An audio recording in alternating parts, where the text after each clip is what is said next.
It was just before 7:30 p.m. on February 9th, 2004, when Maura Murray was last seen.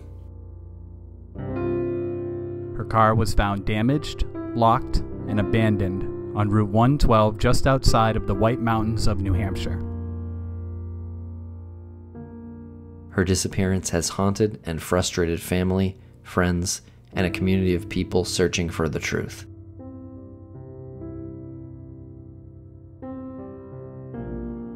Since that night, there has never been a credible sighting. You're listening to the Missing Maura Murray podcast.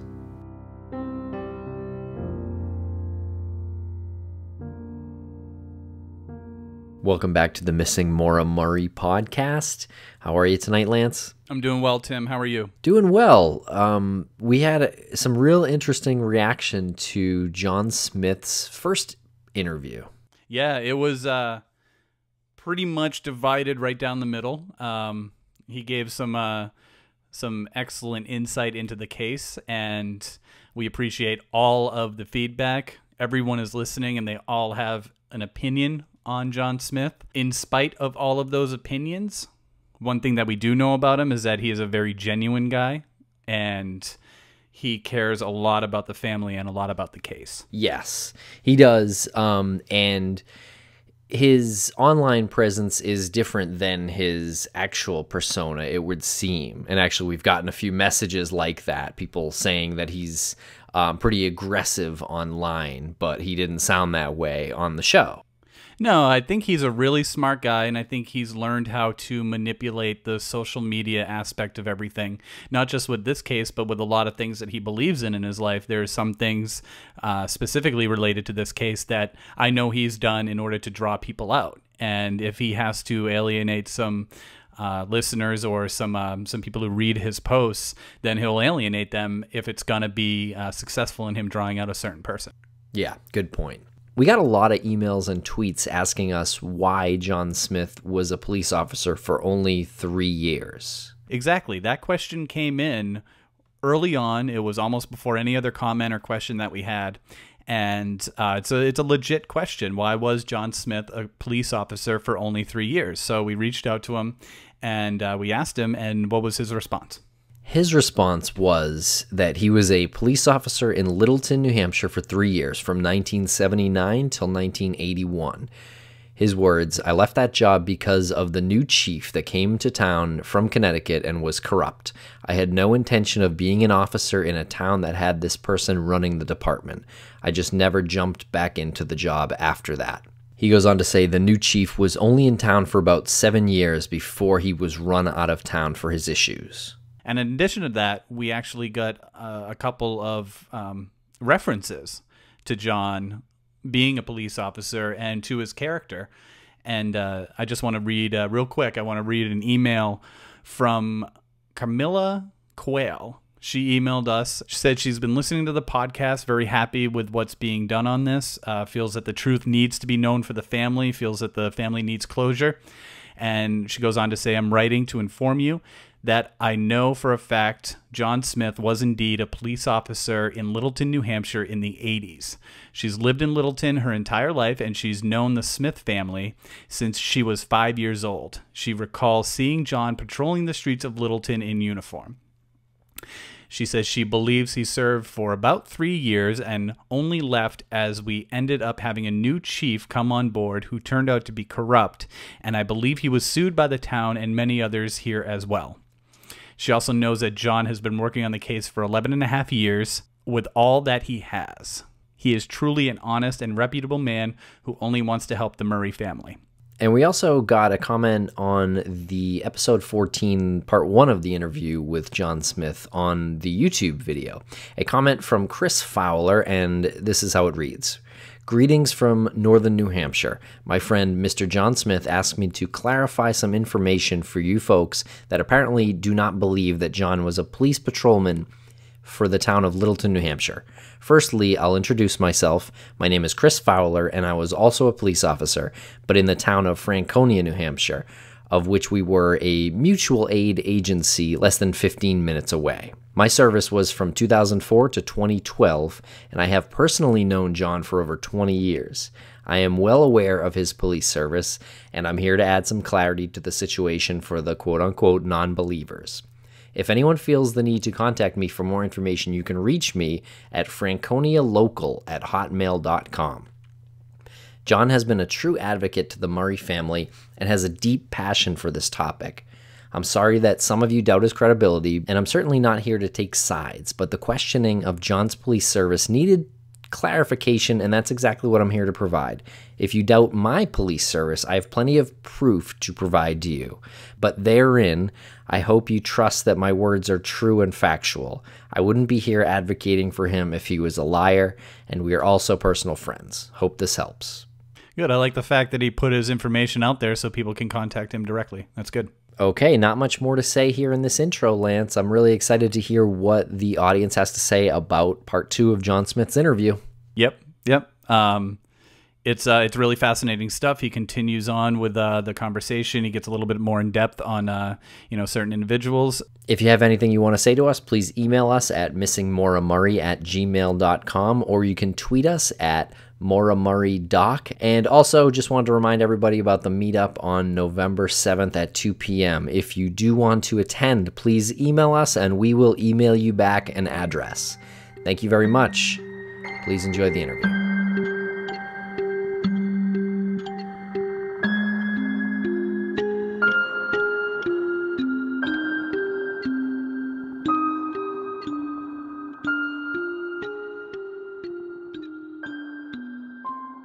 So one of the members of the Murray family, probably one of the members that you were referencing when you said non-blood family members, is Tim Carpenter. Can you talk a little bit about him?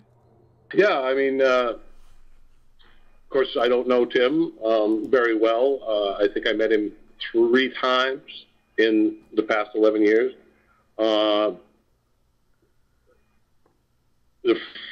I try not to put anyone down, but, the first time I met him at the Wells River Motel, I don't know if maybe he was just because he was unfamiliar with me, he didn't say much, but we were all in a group and things were just he was kind of standoffish with me and didn't really want to say much. But when he did say stuff, it was very short and to the point. Nothing, not like big long sentences, not statements, just quick, blurbs or whatever. And I guess I just have to say that all 3 times that I've seen Tim, he has been drinking. I'm not saying that makes you a bad guy. Used to drink myself. Got no real issue with it. But the 3 times that I did see him, it was early in the morning and before searches or and I understand that, you're with Maura's sister, who is your fiance, and maybe it's, just because of that issue, that you are drinking and whatever, but it just it annoyed me a little bit because, you weren't all there, mind-wise as far as being, receptive to everything that's going on, the search for Maura. Well, other than that, I mean, I've never, I don't really have any more total opinions on him. I think, I really don't know what to think about Tim, Did he have anything to do with it? I mean, I don't know. There's people that have said so, but there's just too much, to me, I think there's too much to it. But I think it would have been nice to talk to him, to have an actual interview with him, but I've never been able to, and I know that that's not possible now. So we actually did speak with him maybe a year and a half ago or something like that, Lance. It was a quick phone call. You can describe it if you'd like. But we also did try him again last week, I believe. and we were told by his current wife, who is not Kathleen Murray, that his health issues will prevent him from speaking with us again. Well, that's too bad. I just think that there could be some insight there on his part, but I don't know. I mean, I think there's just some unanswered questions. Yeah, about a year and a half ago when we talked to him, it was a really quick conversation. It probably lasted like 45 seconds, maybe a minute. And right from the, we told him who we were and what we were doing, and he said that he didn't want he was aggressive right from the start. The phone call ended with him being a little bit less aggressive, but he said he didn't want anything to do with the case anymore. His name had been dragged through the mud enough, and as far as he was concerned, it was pretty much out of his life. That's kind of paraphrasing what he said over the course of 45 seconds. And then he went on to give a little tidbit like, hold on. But after saying that, he would continue on with something like, but I wouldn't trust that Fred Murray. And, him and I never got along. And his exact wording, I don't quite remember, but it was to the effect of the family dragged my name through the mud, and I don't trust them, and I don't want to talk about this anymore. It's out of my life. And then he thanked us, and the phone call was over, and basically said, thank you, but lose my number. Well, I guess my comment to that would be that I would like the proof of where Tim was dragged through the mud. He has never been put in the spotlight or dragged through the mud in any way. Maybe by Fred Murray, verbally, because they did not get along. And I think the biggest reason was that Tim was a bit older than Kathleen, as well as he was an enabler for the alcohol problem. For Kathleen, let me just stop there. Someone else as well, but I don't want to bring that up right now. Okay. Are we wasting our time by analyzing the days before Maura went missing? Well, personally, I can say in 11 years, I've never been to Massachusetts investigating this case because I thought that it was all being taken care of, by people who could really get the job done, people who, when they demand answers, can get them. A private investigator or a person off the street doesn't get answers as easy.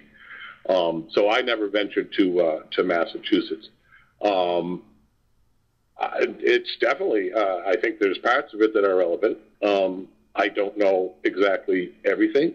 I really don't know a lot. My biggest feeling is that the party Saturday evening, Sunday morning was catalyst. Maybe she was distraught before that, and I think the reason she was distraught before that is because, I can say this, her and Billy were having problems. And I think that her stress level was at a max. I think when she was at the party, I think something happened to her at that party. I don't know if maybe something physically happened to her, something was said to her. And then the wrecking of the car, that's too much for anyone. Really, you think of it. And we were told by these girls that there was a bunch of people at this party, and at one time it was stated that Maura left with a cousin of one of the people at the party. But conveniently, oh so conveniently, no one can remember who this cousin is or his name. That was out for a long time with no one ever coming across any name. We were finally given a name. Do we want to say that? It's out there, right? You guys know. Yeah. So Stefan, I guess, or Stefano was the guy's name, and that's the only thing we've ever had.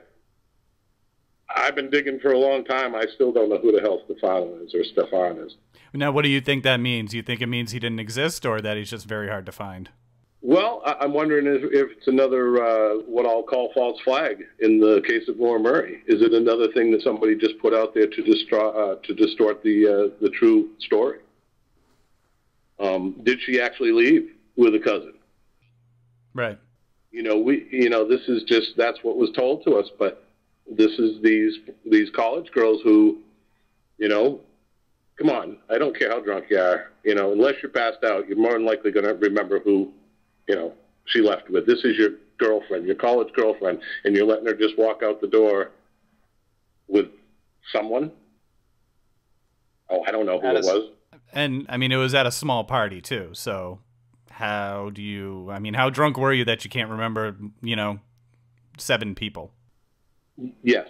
Reportedly, yeah, that's one take, was that it was a small party. That's what we believe it to be, but I think we've reported on this show and heard in other places that it may have been a larger party, right?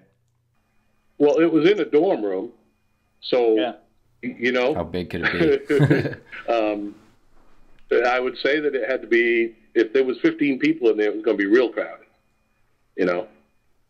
So, I mean, that's another thing that I guess, we'll never know unless the girls or anyone who was there actually came forward and said yes, gave us a list of people who were there.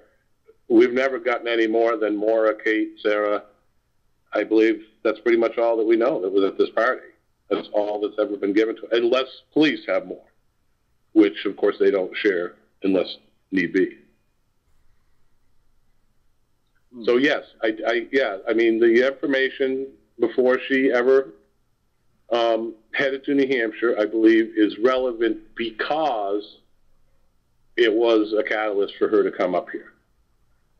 Again, where she was going, I mean, I really have no idea. The fact that she was on Route 112, unless she was lost, indicates that she was headed towards Lincoln, and maybe possibly over the Kank over to Bartlett. I mean, that's a long shot. Usually the Kank in the winter, the Kangamangas Highway in the winter is not the way to go. You would stay on 302 and go, 302 through Crawford Notch and down into Bartlett area. So that, that's my thoughts on that. Where she was going, I don't know, or where whoever was driving the Saturn, where they were going, I do not know. Getting back to Maura's days at UMass, one thing that you kind of opened my mind up a bit about was the Karen Mayott's account of Maura breaking down that night and saying "my sister." Do you mind talking to us for a bit about that and what you kind of put together? Well, I mean, my thought on that is, yes, we know by phone records that Maura did receive a call. But other than the statements by Karen Mayotte as to what happened with Maura, she is the only one that can corroborate these statements. That statement is her. And I'm not, again, I have to clarify myself because I do not want to get in trouble, but I'm not saying by any means she did anything wrong. I'm just saying we can't corroborate that story 100%. She also stated that she told Maura that we will have coffee in the morning. I'll call you in the morning and we'll have coffee. And there's no call on Maura's cell phone bill for that. So did she just blow it off as whatever, Maura's okay? That, I mean, what more can I say? It's her statement, and we have to go by that's what she said. My main point is we're talking about a West Point graduate who is going to nursing school, clinicals, who should be a very strong person. I have to wonder in my mind what her sister could have told her that would have put Maura Murray into a catatonic state. I mean, it would have had to been something very, very devastating for Kathleen to have told her, if that's who was on the other end of that line, okay? We know that the call came from Kathleen's telephone. But, we don't know for sure that that's who was on the other end of that line. And, I mean, more than likely it would have been Kathleen or Tim if there was anybody there. So, again, here we go. I don't see something putting in Maura into that much of a catatonic state. I want to know what it would have been, what she would have been told. I mean, it doesn't seem feasible to me. She should have been, she's very strong mind, she's got a very strong mind. Here's the options, or the scenarios, two scenarios. The news that Maura received on the phone was so bad that it put her into a catatonic state, but we never found out what the news was. Or Karen misinterpreted or had her own agenda. True story. Okay. And I guess what I would do to firm that up is, Maura Murray is a security person at the door who lets people in and out. So she, Karen's in charge of her. Karen has control over her, basically. So, is there another agenda? I really don't know. I mean, I can't, again, here, I can't say 100% because, maybe all that really did take place. But on the other hand, it's only her that can state that to this day. No one else knows for sure. I'm going to have to leave that there too. Getting back to some of the forums or some of the people that you may have come across online, what do you think of these people? We emailed you a list here: Alden Howes Olson, John Green, Sam Ledyard, and someone named Palm Kick. And I realize some of the listeners may not have heard of most of those names, but some of the people who have contributed on the blogs definitely know those names. So just curious what you think of those people, and are they possibly ducks or people who have potentially spread misinformation on purpose? Well, I guess first of all, what I'd say is let's get John Green and Palm Kick out of the picture, because I have no idea who Palm Kick is. I believe more than likely a troll trying to spread misinformation. John Green, who I don't believe is his real name, I don't know what his association with James Renner was, but it seemed very strange to me that James took him on as an administrator of his page, and John Green, whoever, kind of jumped on and kind of took over, and then I think James tossed him or something. Kind of what I remember. So again, I don't know who John Green really is. I have no real statement on that, I guess. Alden Howes Olson, he's been in this picture for a long time. He's a very smart, well-educated man. He, used to post stuff that just, I'd be going, what the heck, and it was. He's very smart, very well-educated. But I think he inserted himself into this case under the guise of trying to help isn't quite the right word, but trying to throw stuff out there that would make people mad, and not the family per se. I have to agree, a couple of things that he did certainly, throw chills down your spine when you first see it if you don't know. And I have to say, I have talked to, not Alden in person, but I've talked to him several times online, and the guy seems genuine. I cannot see, again, I cannot see a person inserting themselves in the case and doing all the things that he did if he was guilty of anything. You being a troll in the back and throwing a little bit of disinformation out there is one thing. But to do those things that he did, he was on another mission in my mind.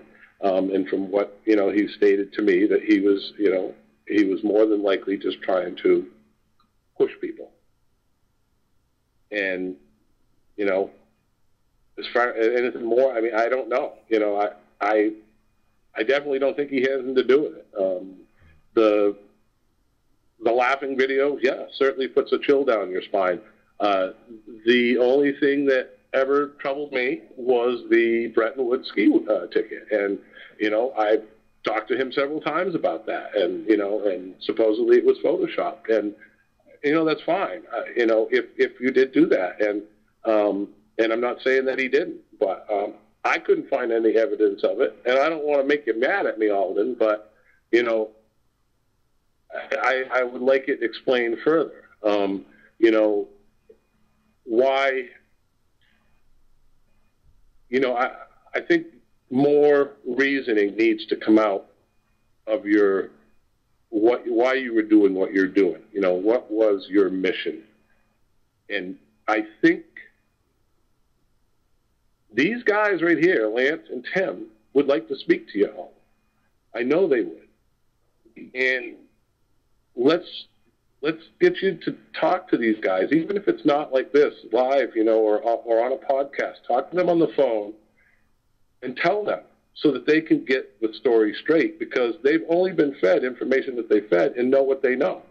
What else can they do? They're going by what they've been told. So straighten the story out, Alden. I mean, prove who you are, prove your point, tell them what you need to tell them, and get this information out there. I mean, if you choose to do that, these guys are going to look at you in a different light and not go by what they've been told. It's up to you. I hope, that that's what you want to do, is just get it all behind you, and I know that, it's probably tough, but it's a thought. So just think about it all. So I'm going to just say that this can officially be like the call to, reach out. It's not just about Alden putting himself in a different light in our eyes, but we have listeners out there who are just discovering this case, or listeners who have been involved in this case. And I personally don't think that Alden has anything to do with the disappearance of Maura. But there's a bunch of people out there just discovering him now, and there are people out there who discovered him before, and they've formed their theory, and now these new people are looking at it, and he really needs to help us do the responsible thing and say, guys, if you're gonna put your eyes on this case, don't look at me. This is why I did what I did, and it's the responsible thing to do, because we have energetic, fresh eyes on this case, and something really could happen, and we don't want it to crumble into that cesspool of the trolls again. Yeah, it's a great point. Right, and you stating that's perfect, because Alden can try and sit in the background and just pretend like it's all just gone away, and he knows it hasn't. But with us out here doing what we're doing, and not just mentioning him, because the stuff's out there, it's never going to go away. But it's going to be brought back more into the light. We not necessarily that stuff, but Maura's case. We're going to try and keep this thing at the top of the list, and in doing so, people are going to be looking at him again, and it's going to keep going, and it's going to keep going, and it's never going to stop until he tries to put an end to it. Yeah. What people believe, and see him for who he really is. I don't think he's a bad guy. I don't know. I mean, just in talking to him, he seems like the most personable person. It's pretty interesting. Yeah, we would absolutely love to talk to Alden. We have messaged him a few times over the past couple of years and have never gotten a response to our knowledge directly, at least. So we would absolutely love to have you on, Alden, and clear the air. And we have nothing personal against you. And yeah, I agree with you, Lance. We do not think you had anything to do with the disappearance, but we would like to hear what you do think, because you have investigated into this, a lot further than a lot of people have. And for the record, John, you're not the first person that we heard say, stick up for Alden, vouch for him, sort of offline, I guess, off the record, or from, it was from our anonymous informant, I guess. And then we have what we've been told from James Renner, which most people listening to this have probably already heard. So yeah, we don't know what to go on. We saw these videos and we heard from James Renner, and then we heard from our anonymous informant, and now we hear from you, pretty much the same thing. So absolutely, we would love to talk to Alden, just off the record or on. That'd be great. Okay, cool. Yeah.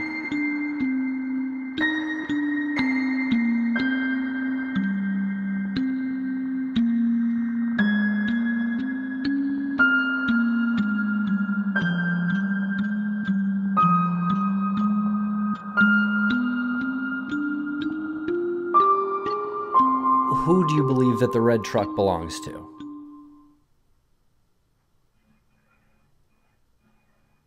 You want my honest Sure. thought?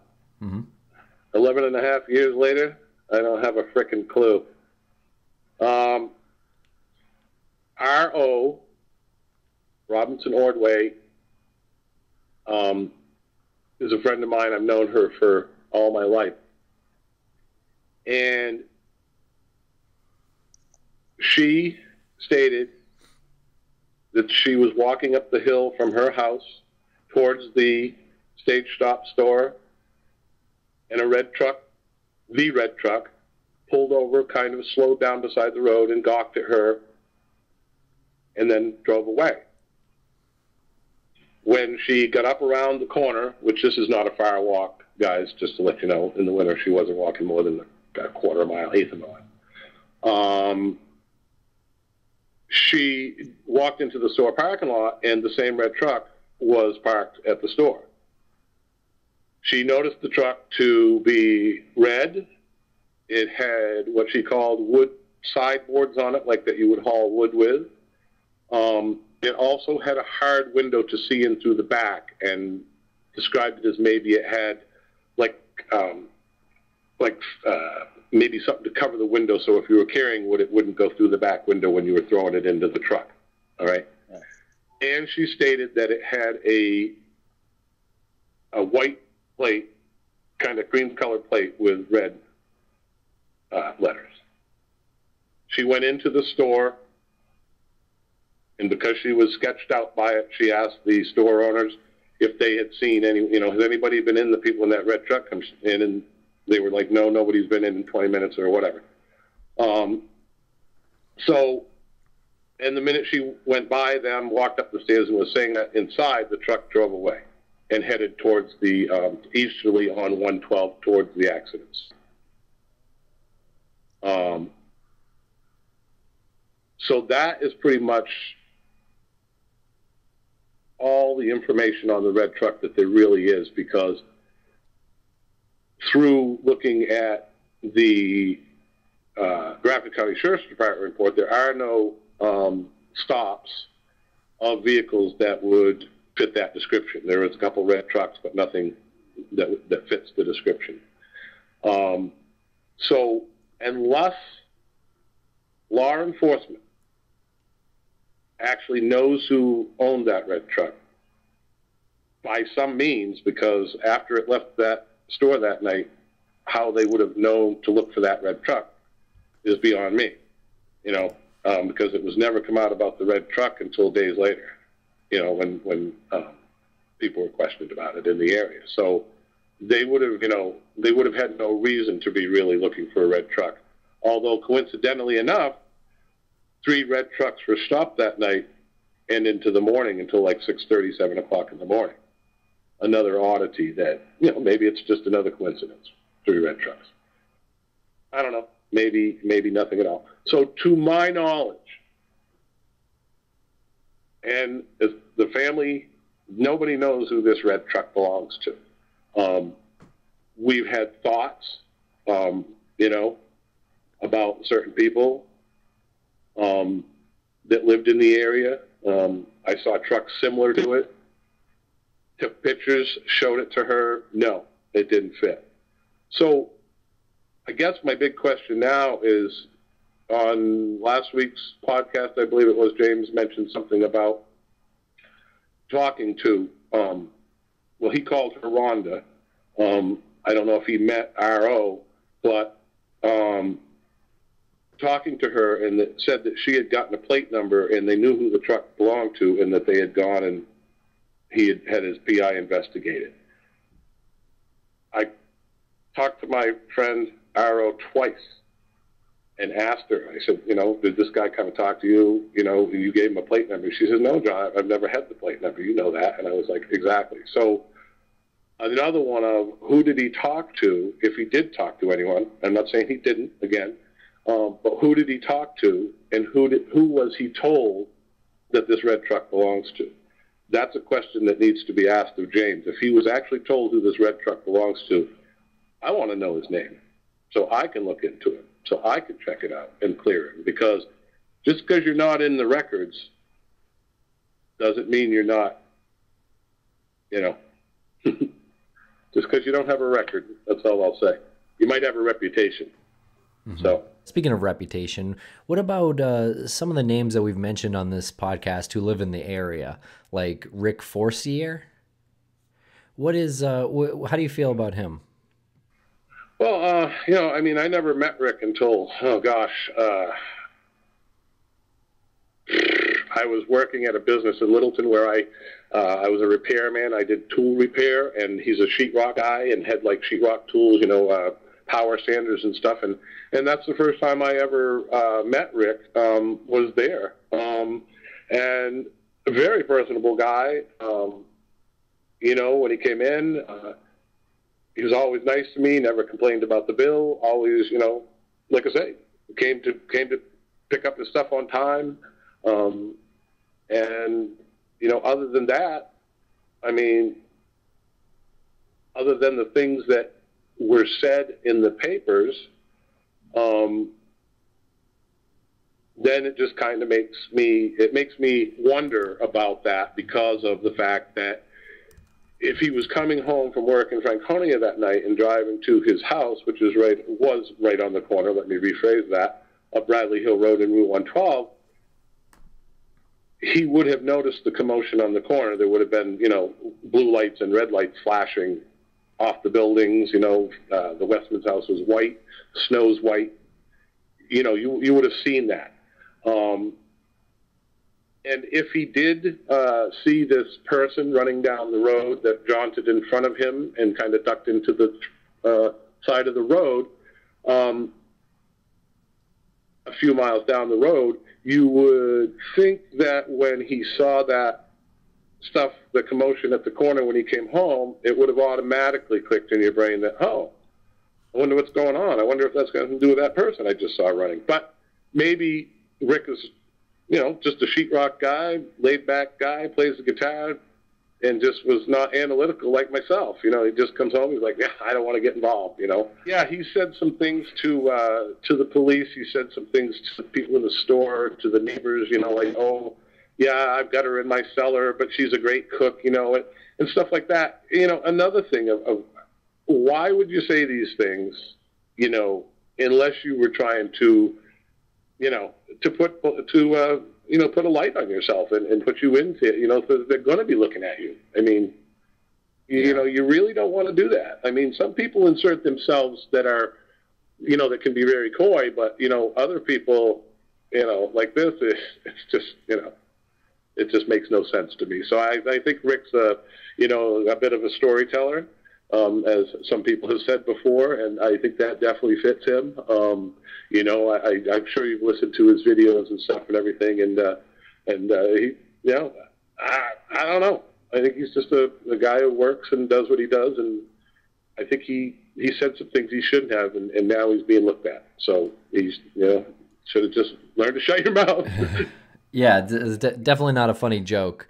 But I just wanted to point out that in the email that you sent us, even though you just mentioned now that he's laid back, but you said that he's a taxidermist, avid hunter, tracker, and guide.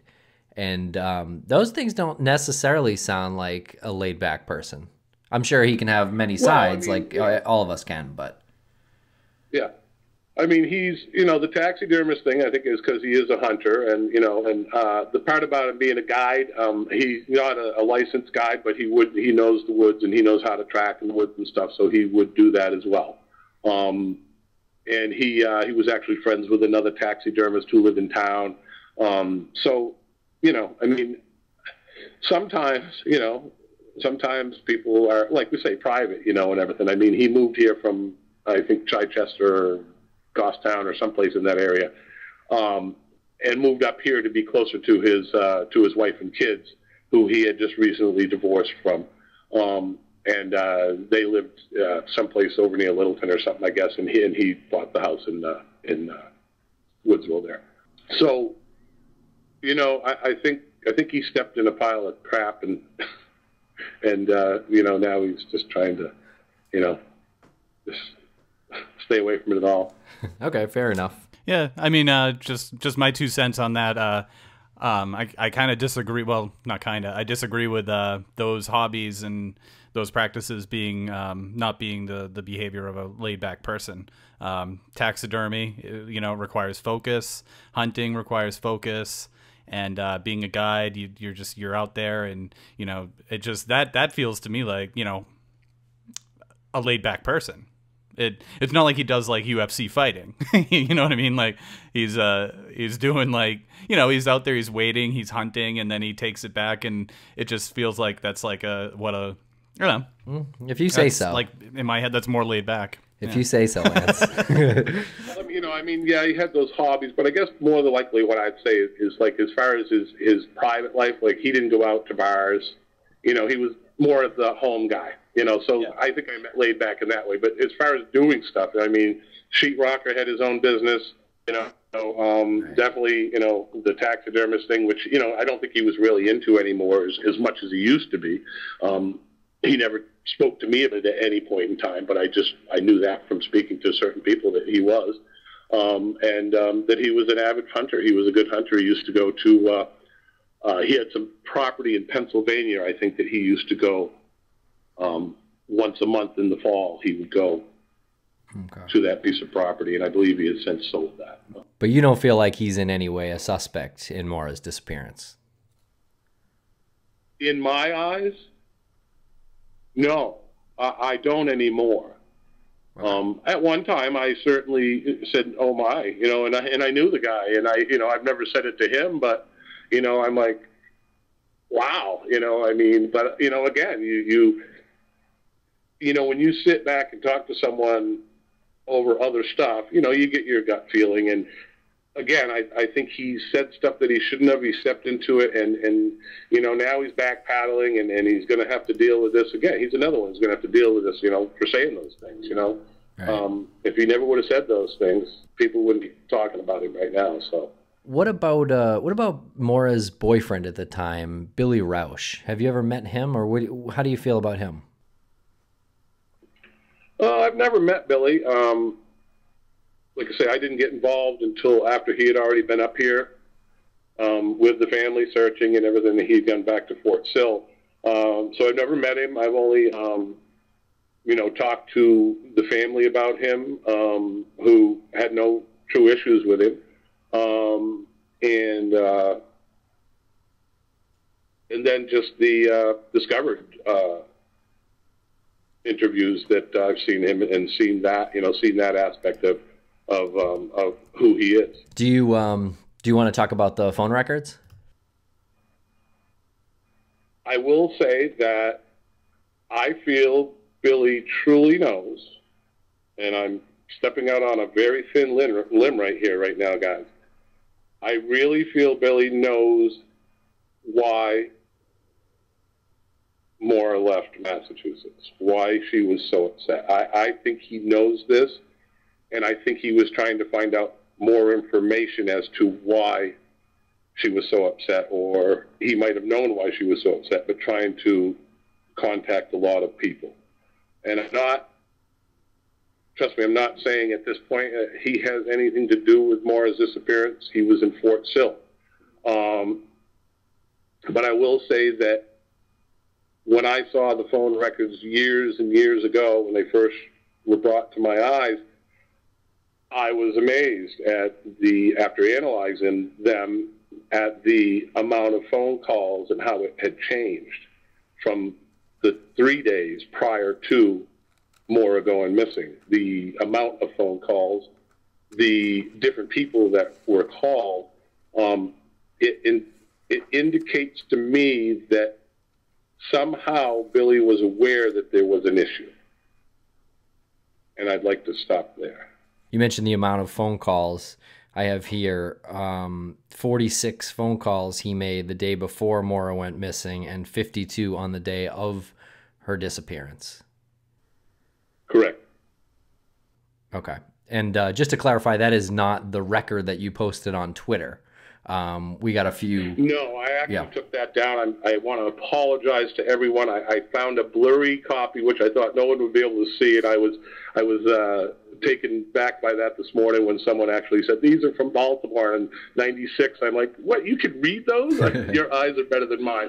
So I do apologize to any of the viewers that that did see that, and I just, I've taken it down since. I was just stating a fact that, records proof on paper, proves things. That was my point of the whole thing.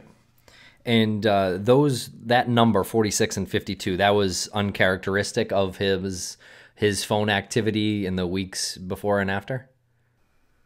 Yes. Very, very different.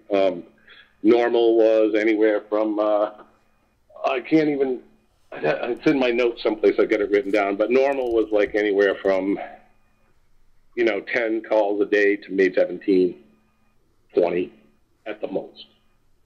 And that's in the month, basically a month before, I think, is what I had seen. So I saw a whole month's worth, so on both sides, like 15, 20 days on each side, or however it was stretched out. I can't remember exactly at this point in time. So the amount of phone calls that were made the day before stands out to me more than the amount of phone calls that were made the day of. How many were made on the day of? You said 52? 52. Which is reasonable to think that his girlfriend's now missing. He's going to start calling everybody. No. Because you have to understand that he did not know. No one knew that Maura was missing until Tuesday morning at noon.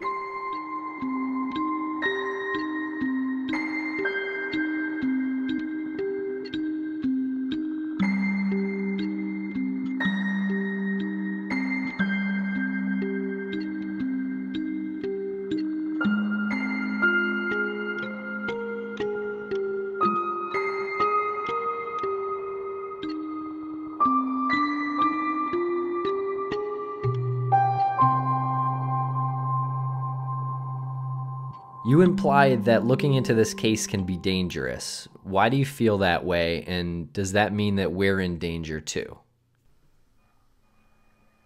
Okay, when I stated that fact, I stated it because 11 years later, and I keep pushing the 11 years because I want everybody to know how long it's been since Maura went missing. I have stepped on some very big toes up here in northern New Hampshire. Walked upon some stuff that I had no idea was occurring in this area. It was hard for me to believe. It was hard for me to comprehend that it could go on and be known about, and still exist. So it's a lot to talk about. I think we definitely need to cover that on the next show. I won't be able to mention any big names that are connected, but there's just lots of stuff. We stepped on some toes, and there's people who we've been followed. I've been stalked while I've been investigating and intimidated, and I don't get intimidated. You can, whatever, come on down to the house if you want, we'll speak, if you got the balls. I'd love to talk to you, come and tell me why I shouldn't be following you, say what's my problem instead of, just harassing me. I have other friends out there who work behind the scenes with me who have gained some knowledge, but in this same thing, they've been through the same thing I have. They've been threatened and told to just shut up, back away, and it'd be smart for them. And again, the other person that I'm working with, the 2 or 3, they are like me. They're not going to go away. So here we are, and beware. The only thing I'd like to say before I go is if you could post this for me, and I'll maybe do it even on the Twitter account as well. But I'd like to give my email address out for anybody that wants to contact me if they don't feel, good about contacting anyone else. But that would be Dora the Explorer, like it says, DORATHEXPLORER @mail.com. Please get in touch with us. I mean, if you got anything that you think can help us, we're gonna take and we're gonna run with it. We want to solve this case. We want to bring closure, and we want the family to be able to finally rest and know the answers of what happened 11 and a half years ago. Thanks, y'all, for listening. I hope that this has cleared up a few things. And like I said, feel free to get in touch with me on Twitter and ask me questions, or through my email if you feel more safe that way. That's all up to you. And if you've got information that really can solve this case and you don't want to talk to us, go to the New Hampshire Cold Case Unit, New Hampshire, and they will protect you. I can't protect you all the time. But if you have information that can solve this case, they have to protect you. It's their job. Okay? Thanks again.